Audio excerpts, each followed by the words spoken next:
Attention at all to the Buzzards Bay Coalition that by far the greatest challenge facing the Bay and our most difficult issue to move is the cleanup of nitrogen pollution.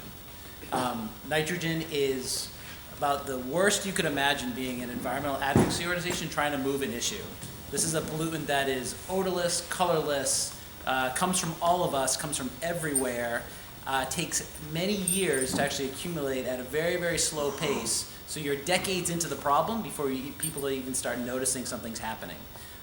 It's a lot like climate change, actually, if you think of it, and trying to address CO2 issues. So we don't have people calling our office ever saying, you got to get the nitrogen off my beach, because they just don't see it.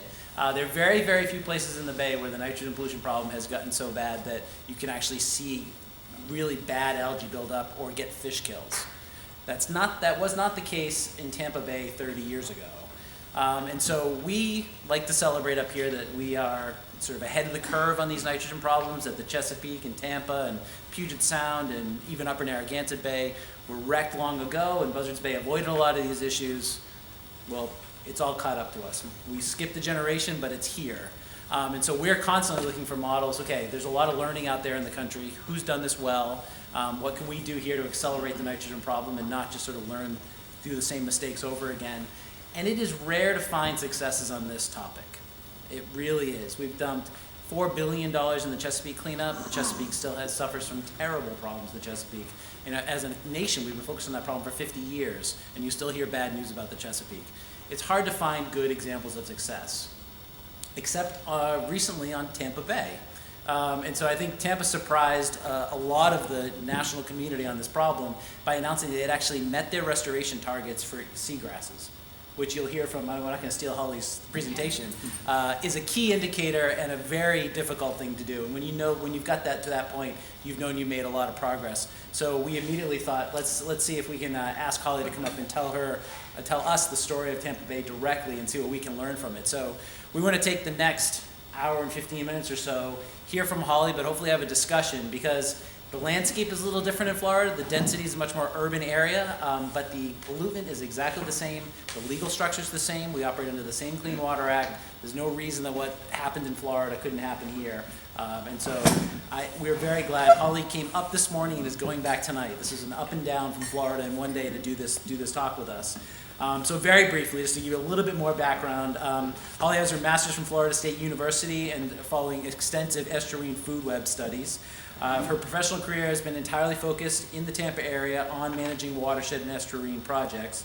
She's executive director of the Tampa Bay Estuary Program, responsible for maintaining this very strong partnership, which you'll hear about, the Tampa Bay Estuary Partnership, and continuing their science and monitoring strategies for recovery. She's on the board of the Estuarine Research Federation Governing Board, the National Academy of Sciences Ocean Studies Board, 4 National Research Councils committees, co-chair of the 2011 Coastal Estuarine Research Federation Conference, chair of the Association of National Estuary Programs. She's currently serving as Florida Oceans and Coastal Council and the National Work Group for Blue Carbon.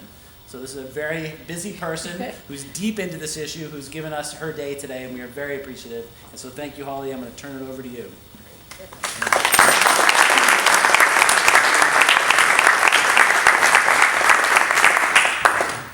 think I'll use the microphone just so everyone can hear and I don't have to shout.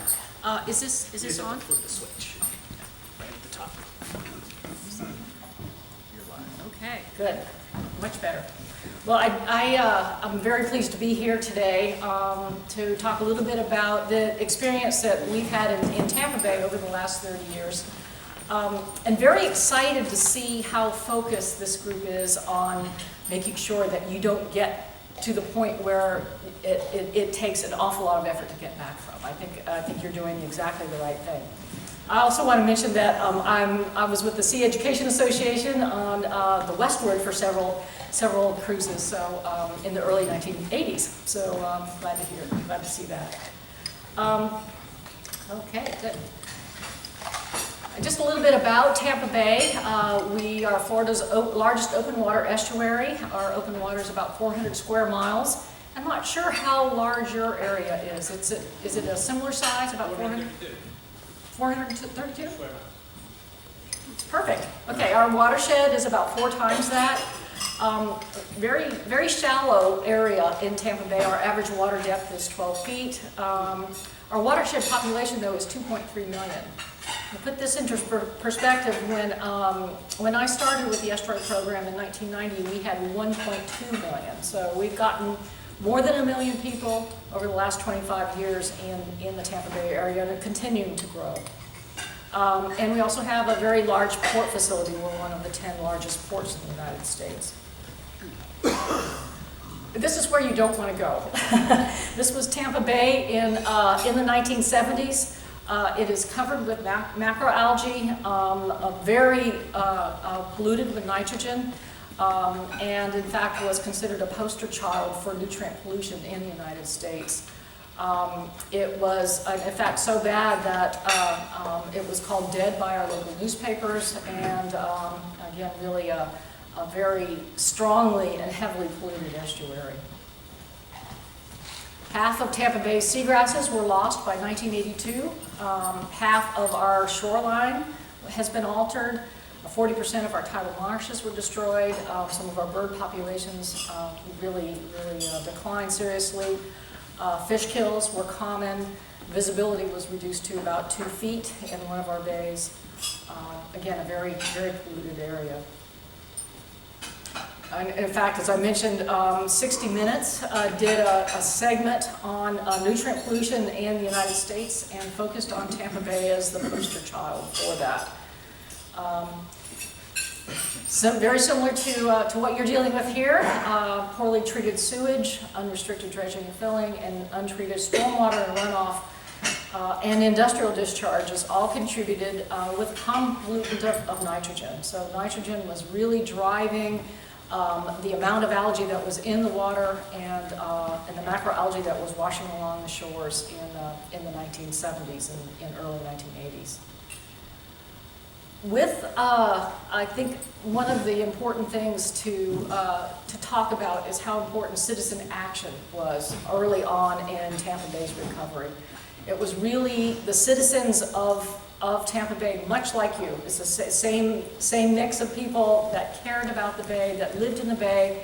They wanted to see their children be able to use the Bay as they were growing up. They called for action.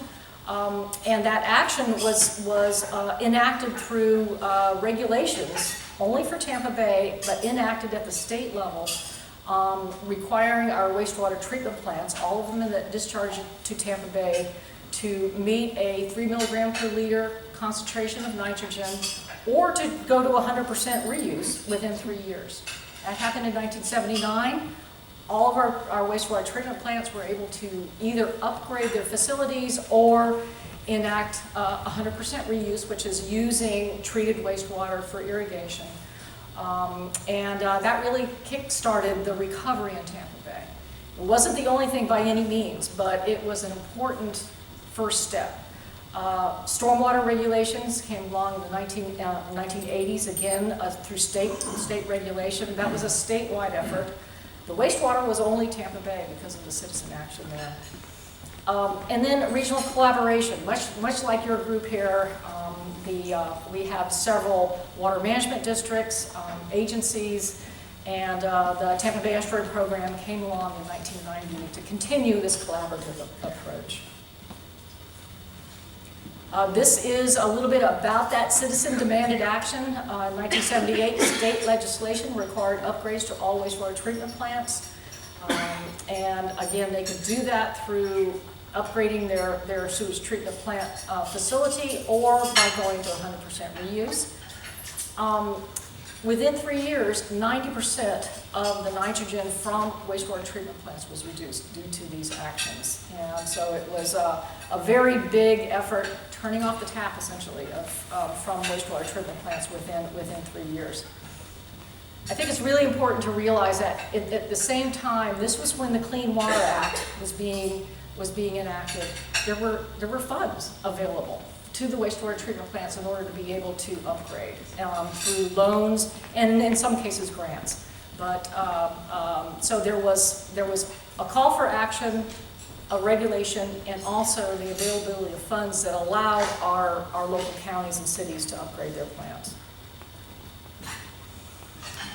We have a lot of partners vital to the Bay's recovery, primarily our cities and counties, but also regulatory agencies that are very involved in the Tampa Bay Estuary Program. The folks that sit on my policy board are elected officials from our cities and counties and high levels of the regulatory agencies.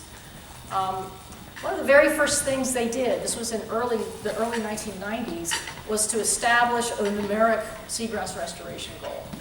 Again, we had lost about half of our seagrasses between 1950 and 1990 due to nutrient pollution. And the yellow, or excuse me, the red areas on this map show where there were seagrasses in 1950 that had disappeared by 1990. So it wasn't just one area that was being affected. It was throughout Tampa Bay on all the shores. Our policy board adopted a very aggressive goal to restore seagrass acres to that observed in 1950. The reason we chose 1950 was several different reasons. We had about 1/10 of the population in our watershed in 1950. This was right before air conditioning, so nobody was living in Florida. So we had a small population.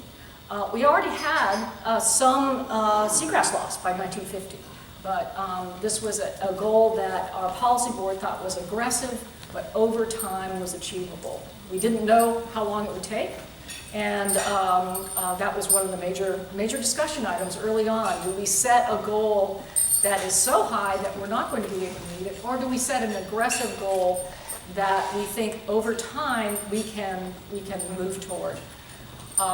Another reason we chose 1950 is that we had data from 1950. We had aerial photographs from 1950s that were actually flown by the Department of Health because we had a malaria outbreak in Tampa Bay. And so there was a series of flights with aerial photographs that were taken of the mangroves around the bay to see where they could be drained to reduce the mosquito population. So it was not done for seagrass at that point, but we were able to use those aerial photographs in order to get a good estimate of how much seagrass there was in 1950.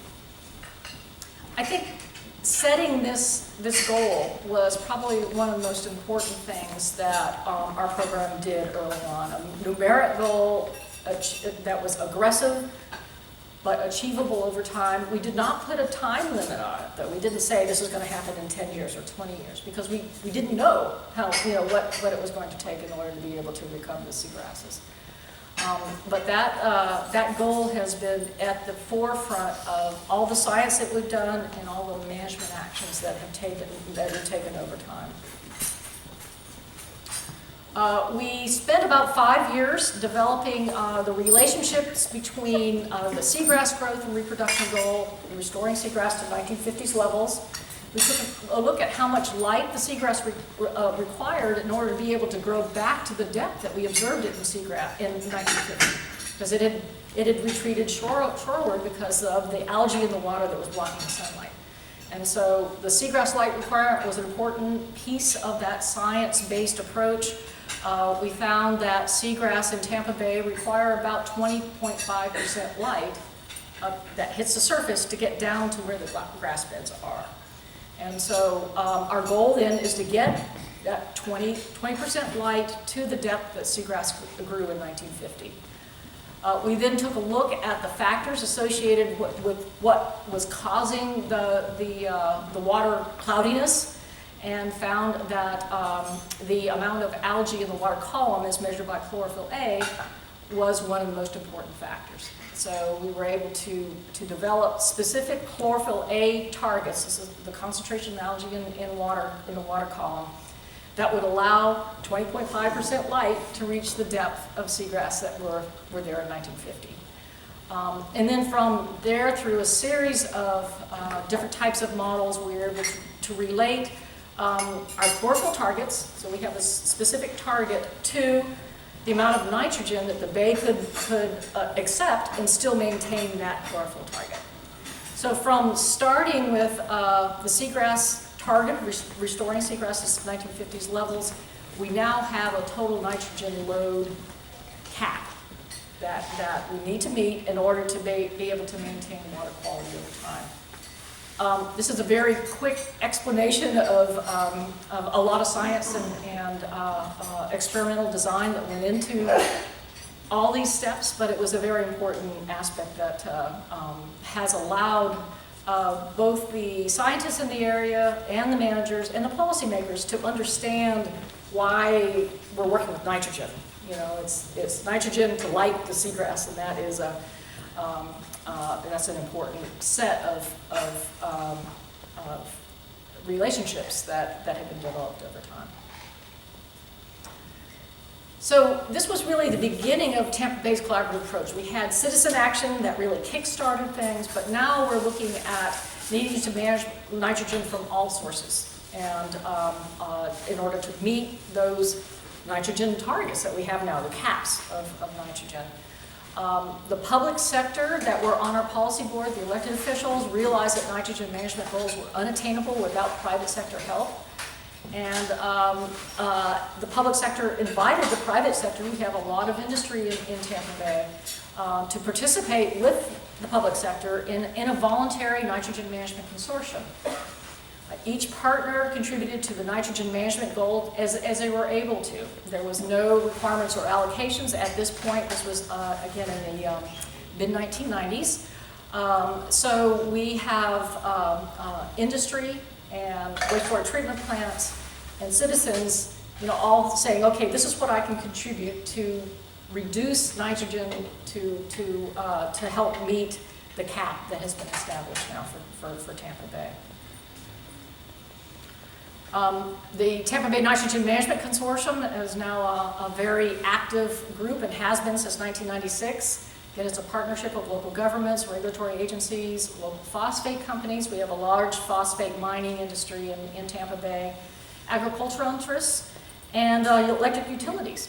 Electric utilities turned out to be very important because about 25% of our nitrogen comes into Tampa Bay directly falling on the surface of the bay from atmospheric deposition. And that's contributed from electric utilities as well as automobiles and trucks. We now have about 45 participants who are responsible for collectively meeting that nitrogen load reduction goal. During this time, EPA is also a member of our policy board. In fact, the National Estuary Programs is one of EPA's non-regulatory programs.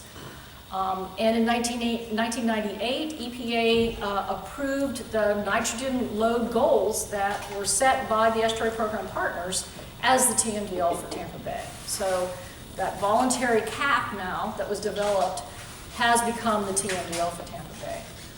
In 2008, EPA stated that allocations, which means not only do you need to meet it collectively, but each entity needs to have an allocation that they cannot exceed that collectively that meets that cap on nitrogen.